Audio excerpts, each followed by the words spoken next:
Assalamualaikum warahmatullahi wabarakatuh.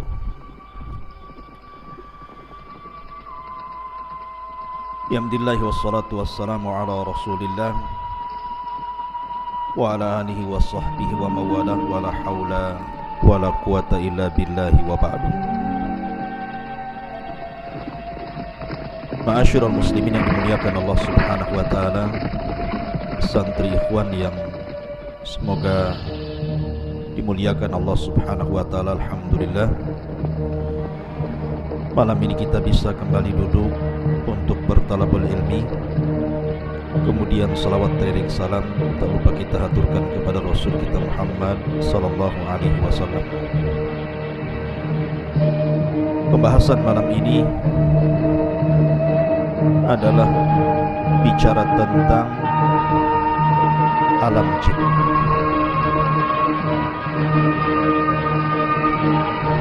Jadi malam ini kita bicara tentang masalah jin. Apalagi kita di hutan ini banyak jinnya. Jadi biar kita tahu alam jin itu seperti apa.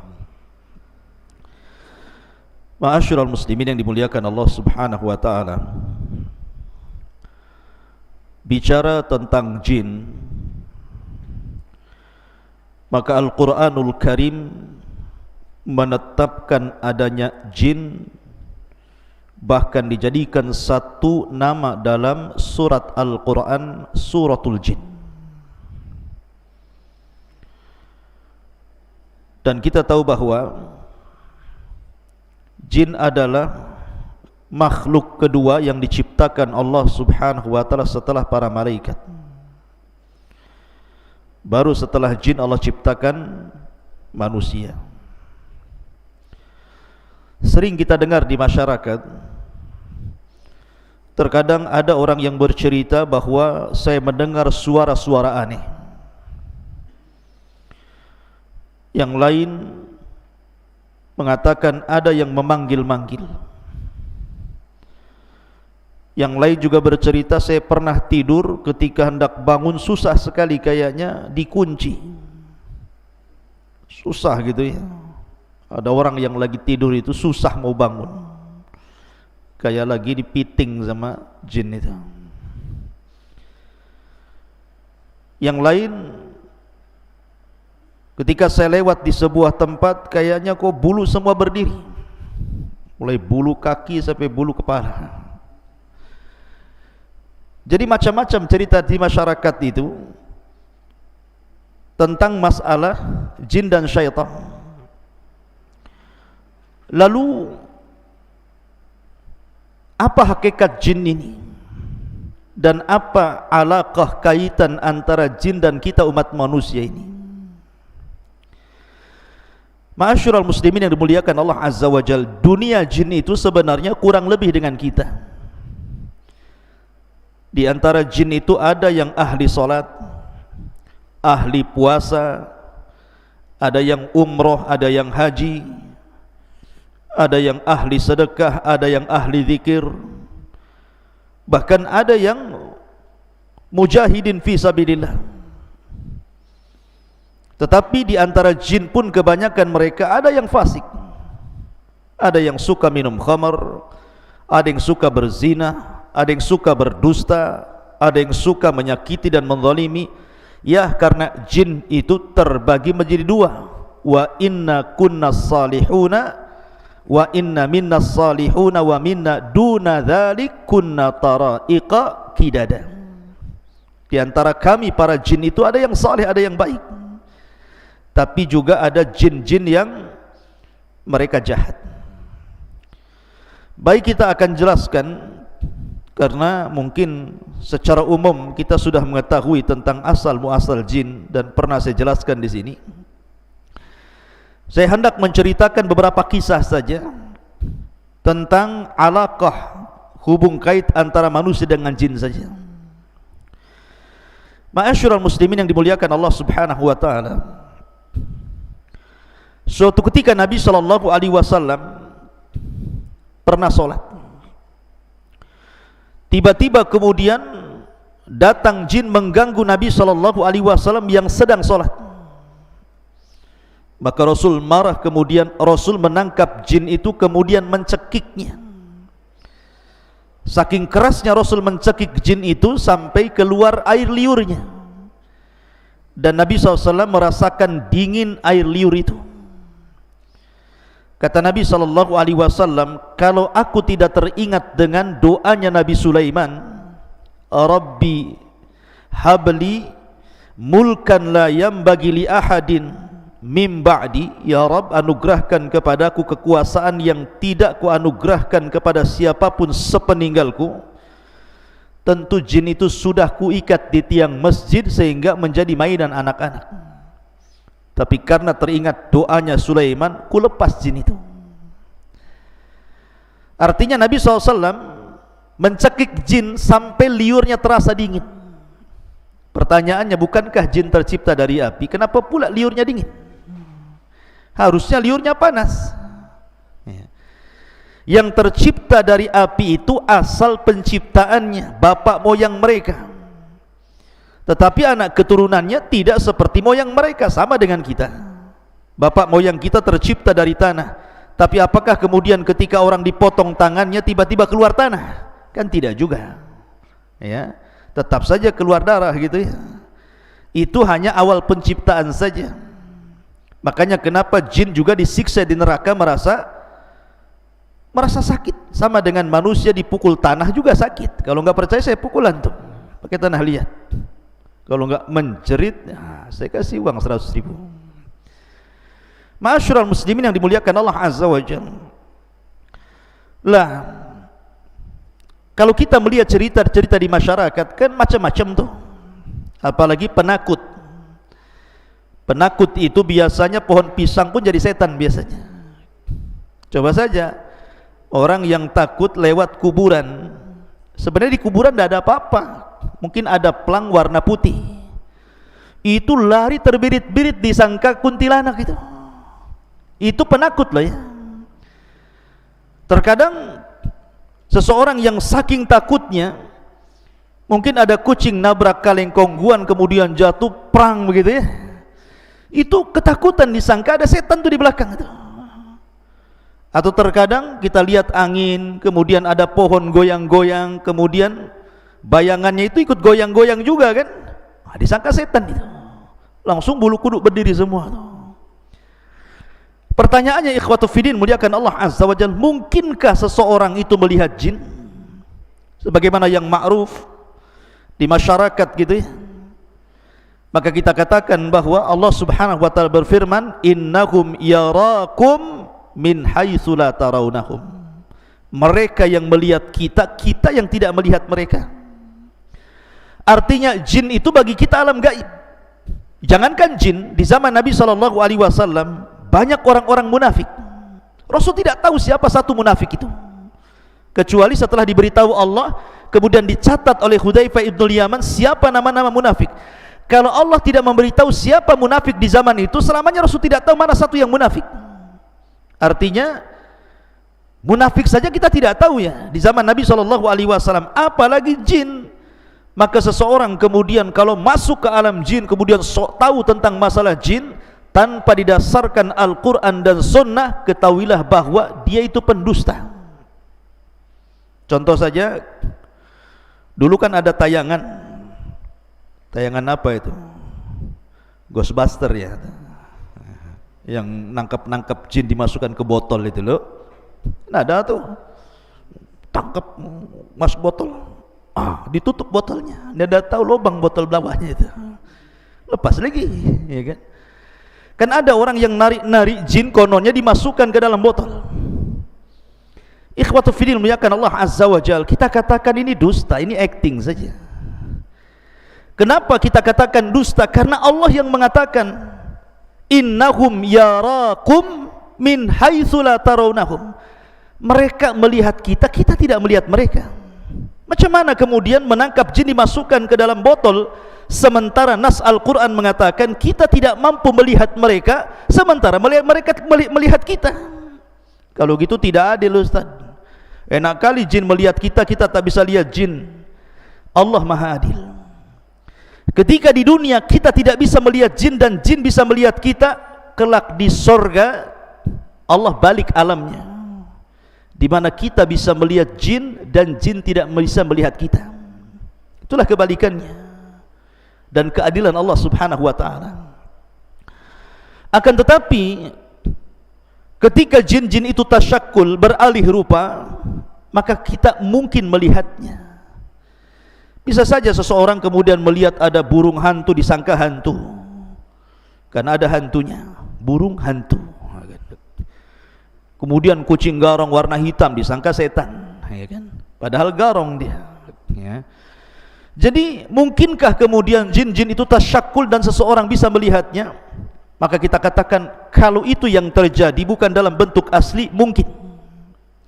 Saya akan bercerita beberapa kisah ya di zaman para sahabat. Pertama, kisah Abu Hurairah radhiyallahu an. Suatu ketika Abu Hurairah radhiyallahu an itu ditugaskan Rasul untuk menjaga Baitul Mal, menjaga pembendaharaan Baitul Mal. Rupanya di malam itu ada pencuri masuk ke Baitul Mal mencuri gandum.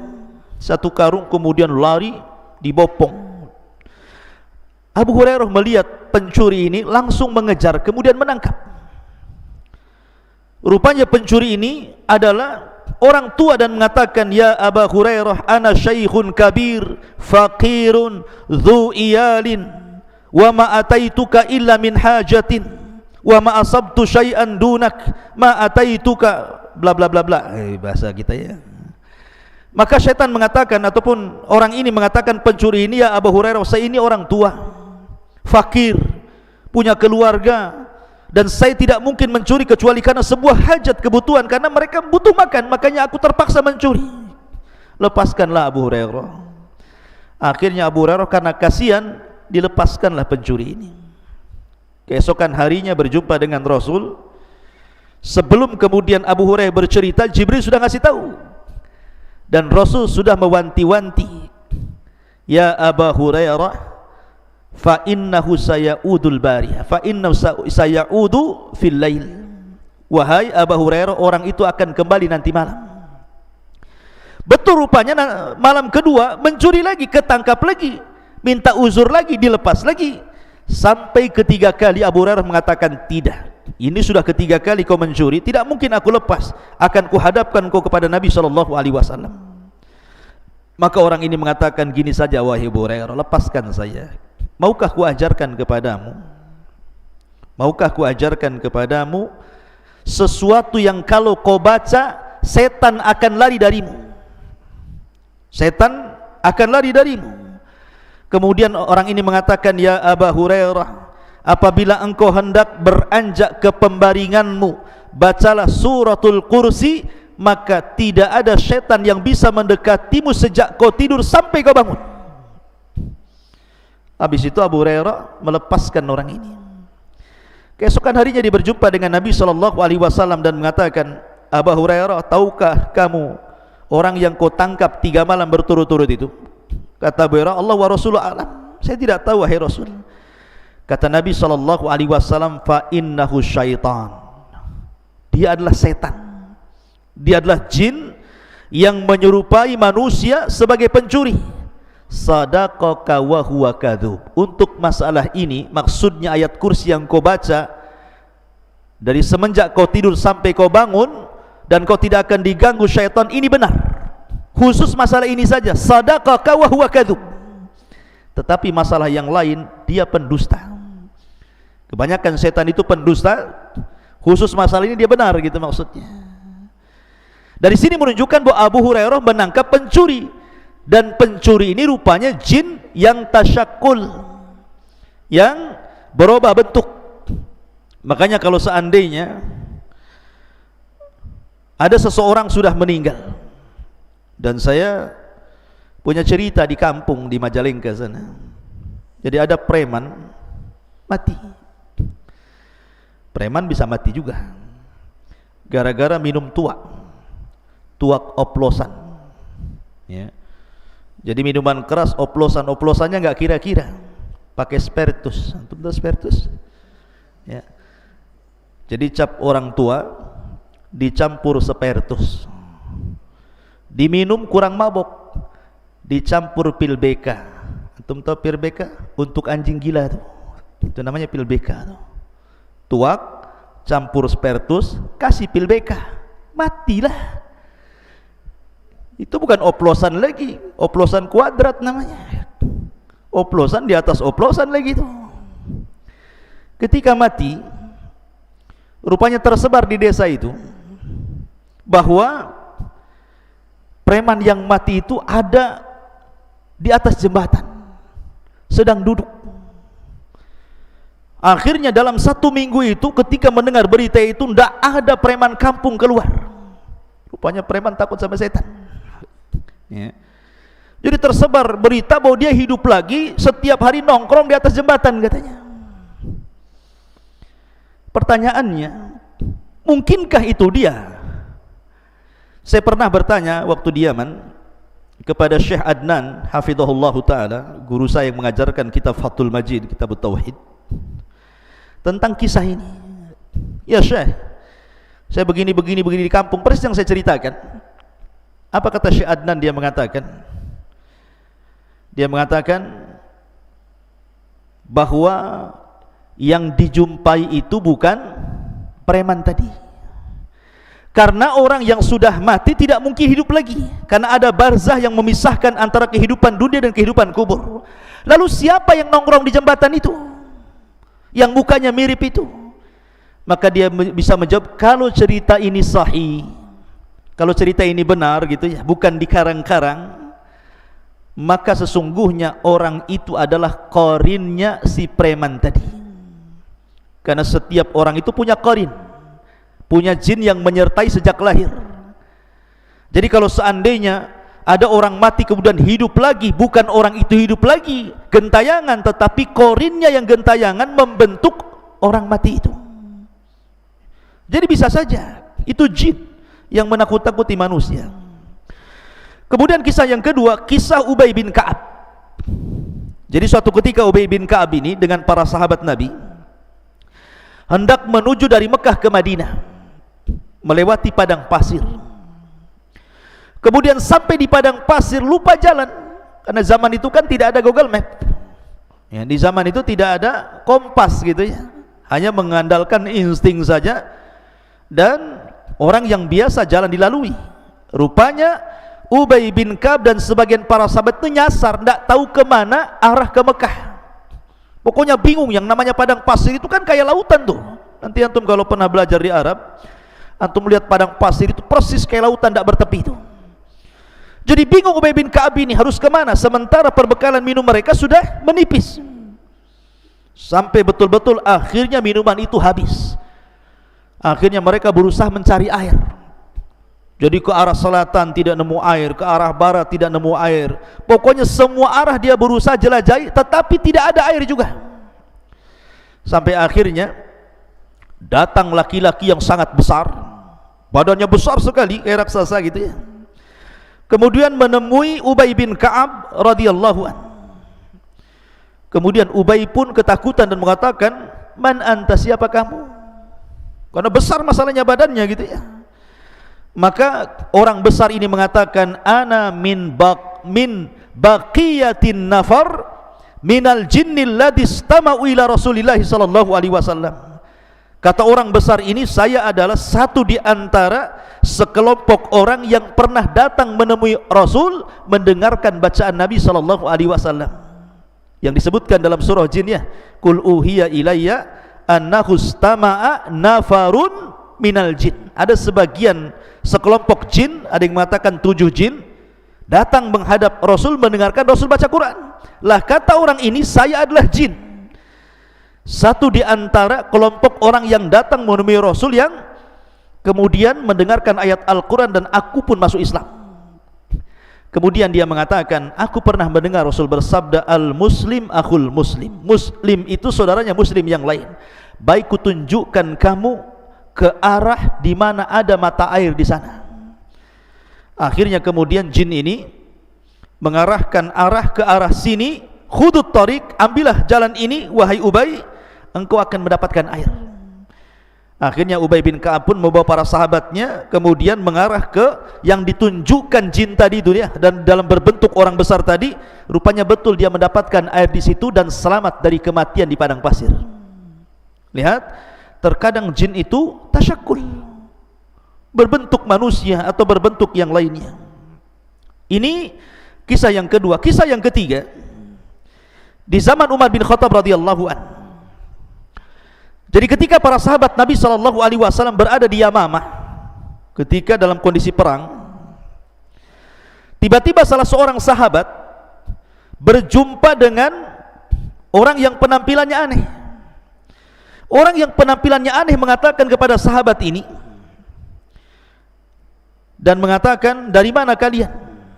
Dia mengatakan, kami pasukan perang yang diutus oleh Amirul Mukminin Umar bin Khattab radhiyallahu an. Kemudian sahabat ini bertanya, man anta, siapa kamu? Maka orang yang aneh ini mengatakan, ana minan Nahawan, saya dari Nahawan. Dan Allah saufa yaftahullahu ala Nu'man ibn Bashir walakinnahu ustushhid.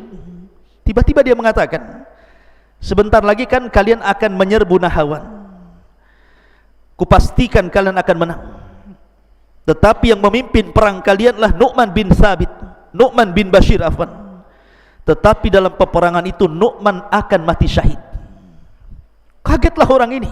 Oh, belum perang kok dia bisa meramalkan seperti itu. Masalahnya, kalian kan akan berangkat ke Nahawan, menyerang Nahawan, tetapi Allah akan menangkan kalian di tangan Nu'man ibn Bashir, tetapi Nu'man akan mati syahid di situ.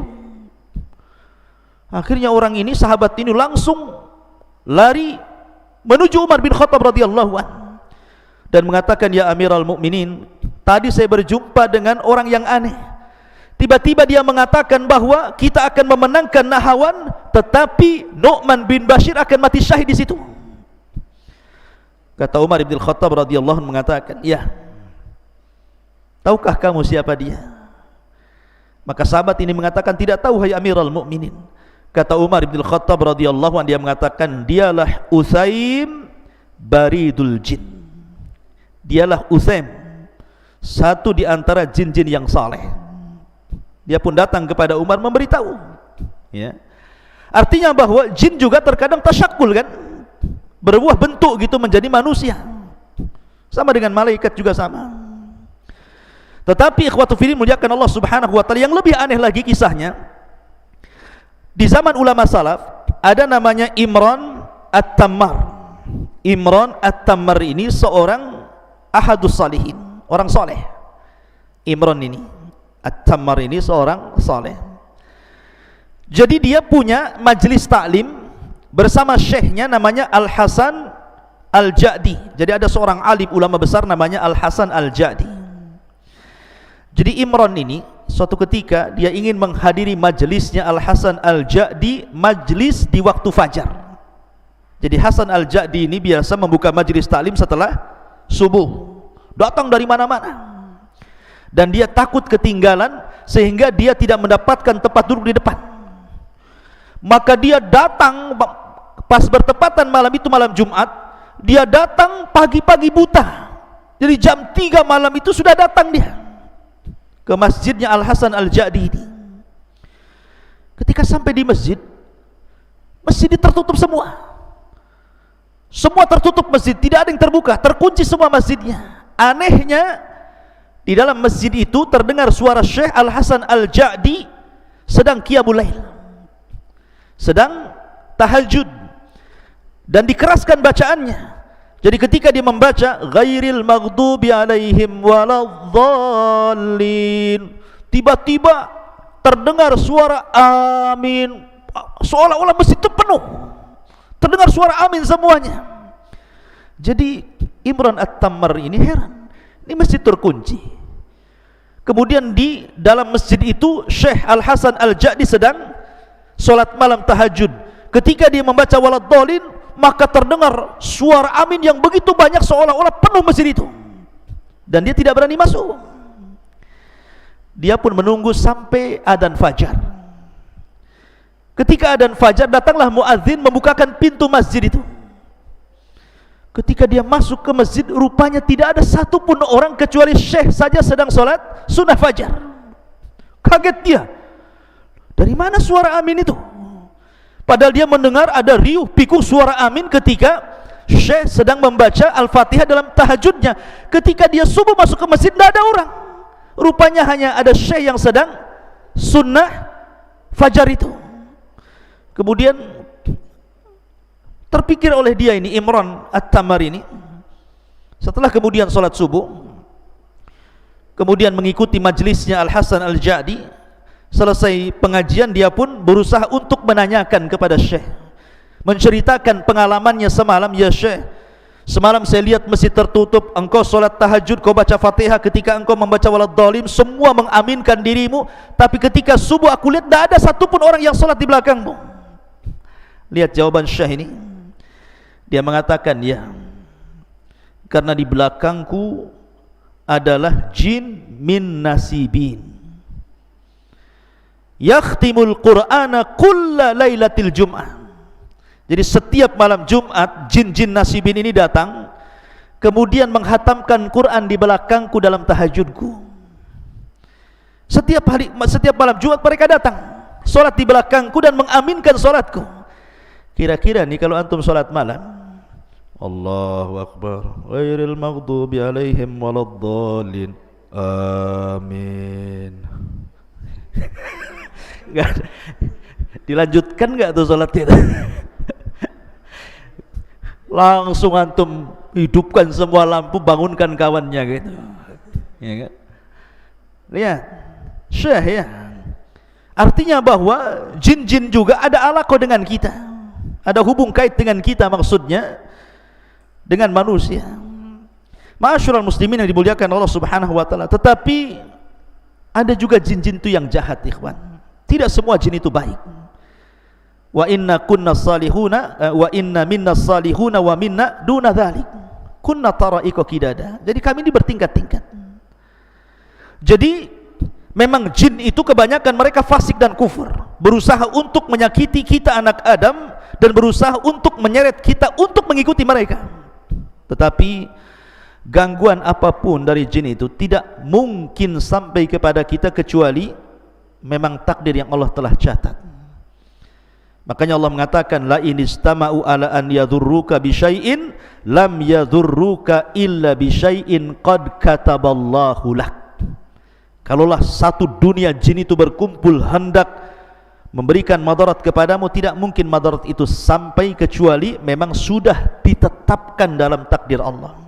Jadi tidak perlu takut antum. Kalau ada dukun datang kepada antum, saya sihir kamu, sihir sajalah. Sambil nyantai ya, saya sihir kamu, silahkan sihir saja ya. Tapi tidak perlu sombong, sihir saja ya. Emang siapa kamu ya. Kuruqyah kamu. Jadi tidak perlu kita sombong. Yang penting kita yakin bahwa kalau mereka mengancam sihir, sihir itu tidak mungkin terjadi kecuali karena izin Allah Subhanahu wa ta'ala. Dan jin itu ada titik kelemahannya. Saya contohkan sebuah kisah. Di zaman Nabi SAW, jadi Imam Hakim meriwayatkan dari Ya'la bin Marrah, dari bapaknya, dia mengatakan, aku safar bersama Nabi. Tiba-tiba aku melihat sesuatu yang sangat ajaib, yang sangat takjub, menakjubkan gitu ya. Karena ketika di perjalanan, rupanya ada seorang wanita bersama anaknya. Anaknya ini sakit-sakitan selama 7 tahun, selalu pingsan, kemudian siuman, pingsan lagi. Pokoknya selama 7 tahun itu 2 hari sekali pingsan dan sakit parah, nggak bisa ngomong. Sehingga kemudian ketika berjumpa dengan Nabi SAW, Rasul bertanya dan mengatakan, kenapa anakmu itu? Maka ibu ini mengatakan, boleh jadi dia terkena syaitan wahai Rasul, tolonglah obati anakku. Maka Nabi SAW akhirnya mendekat anak itu, kemudian membuka mulutnya. Kemudian Nabi SAW hanya mengatakan, ukhruj ya aduwallah, keluar wahai musuh Allah. Cuma ngomong gitu saja, ukhruj ya aduwallah ya. Keluar wahai musuh Allah. Habis itu anak itu kemudian tertidur, dan setelah bangun tiba-tiba sembuh penyakitnya. Tidak tersisa sama sekali dari selama penyakit 7 tahun lamanya itu. Hanya Nabi mengatakan, ukhruj ya aduwallah, Makanya kenapa dalam dunia ruqyah ikhwan, kalau antum nanti jadi peruqyah, Nabi SAW itu tidak pernah memperbanyak dialog dengan orang yang diruqyah. Rasul hanya mengatakan ukhruj ya aduwallah, keluar wahai musuh Allah. Tidak perlu antum memperbanyak dialog. Kamu siapa? Dari mana asalmu? Dan nikah belum? Berapa anakmu? Kau kesini sama siapa? Nah, kau gabung sama geng mana? Tidak perlu ya. Jadi tidak perlu diperbanyak dialog, karena jin itu pendusta. Karena mereka pendusta, maka kalau antum meruqyah cukup bacakan Quran. Kalau dia menjerit-jerit, cukup antum katakan ukhruj ya aduwallah, keluar wahai musuh Allah ya. Kalau tidak, ya ajak mereka beriman saja, tidak perlu tanya yang aneh-aneh ya. Karena jin itu pendusta, dan tidak ada jin itu yang bentuknya indah. Jin itu bentuknya jelek. Makanya ketika ada seorang syekh meruqyah, rupanya masuk jin yang paling cantik di kabilahnya ke dalam tubuh orang yang diruqyah itu.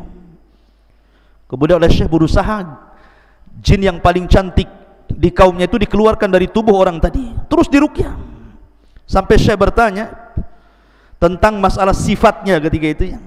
Bentuk kamu itu seperti apa? Karena dia mengaku wanita yang paling cantik, jin yang paling cantik di kaumnya. Maka dia mengatakan, sesungguhnya aku memiliki 9 kaki. Bayangkan, kalau antum dinadorkan dengan akhwat cantik tapi punya 9 kaki, mau nggak? Nggak mau. Itu bukan orang, namanya gurita tuh. Cumi-cumi namanya. Artinya bahwa jin itu tidak ada yang bagus. Sudah bentuknya jelek, mereka pendusta masalahnya. Jadi jangan diperbanyak dialog. Makanya Nabi SAW cukup mengatakan ukhruj ya aduwallah, keluar wahai musuh Allah subhanahu wa ta'ala. Kemudian juga ada cerita dari Rashid Ridha. Jadi suatu ketika ya kawan, ada seorang nelayan. Seorang nelayan ini dia melempar jala di lautan. Ketika dia melempar jala, kemudian menarik jala, rupanya terdengar suara di dalam lautan itu, seolah-olah ada yang tersangkut. Tiba-tiba terdengar suara aneh. Langsung ketakutan nelayan itu, akhirnya jalannya dilempar. Karena ketakutan dilempar jalannya. Kemudian dia pulang. Sejak peristiwa itu, sang nelayan akhirnya selalu diganggu oleh jin. Akhirnya dia sakit-sakitan sampai tidak bisa bicara. Berusaha dokter mengobati juga tidak bisa. Kemudian para peruqyah juga berusaha meruqyah juga tidak sembuh-sembuh. Sampai akhirnya dia datang kepada Syekh Rashid Ridha. Kata Syekh Rashid Ridha ketika itu, hanya membacakan 1 ayat saja, fasayakfikahumullahu wa huwas samiul alim. Fasayakfikahumullahu wa huwas samiul alim. Tiba-tiba kemudian semua jin yang ada di tubuhnya keluar, dan Allah subhanahu wa ta'ala takdirkan dia sembuh. Artinya bahwa ada jin-jin itu yang suka mengganggu manusia, yang suka mengganggu manusia. Lah kenapa kemudian jin itu bisa masuk ke tubuh anda, ke tubuh kita ya, sampai akhirnya ada orang yang kesurupan? Banyak penyebabnya kata para ulama. Bisa saja karena jin itu sudah terlampau cinta dengan antum sehingga dia masuk ke tubuh antum. Kok bisa Ustaz? Dia cinta sama kita, surat menyurat pun tidak, pandang memandang pun tidak, ta'aruf pun tidak. Macam mana kemudian dia cinta dengan saya gitu? Kata para ulama, salah satu penyebabnya adalah ketika antum masuk ke kamar mandi, kemudian lupa membaca a'udzubillah, berlindung kepada Allah minal khubthi wal khaba'ith ya. Kalau orang lupa berlindung kepada Allah dari khubthi, setan laki-laki, wal khaba'ith, dan setan perempuan, maka dipastikan ketika antum telanjang di kamar mandi itu, maka aurat kita bisa dilihat oleh syaitan. Tetapi kalau seandainya kita sebelum masuk kamar mandi kita membaca doa perlindungan kepada Allah minal khubthi wal khaba'is, dari setan laki-laki dan perempuan, walaupun telanjang bulat di kamar mandi itu, maka tidak ada satupun jin yang sanggup melihat aurat kita.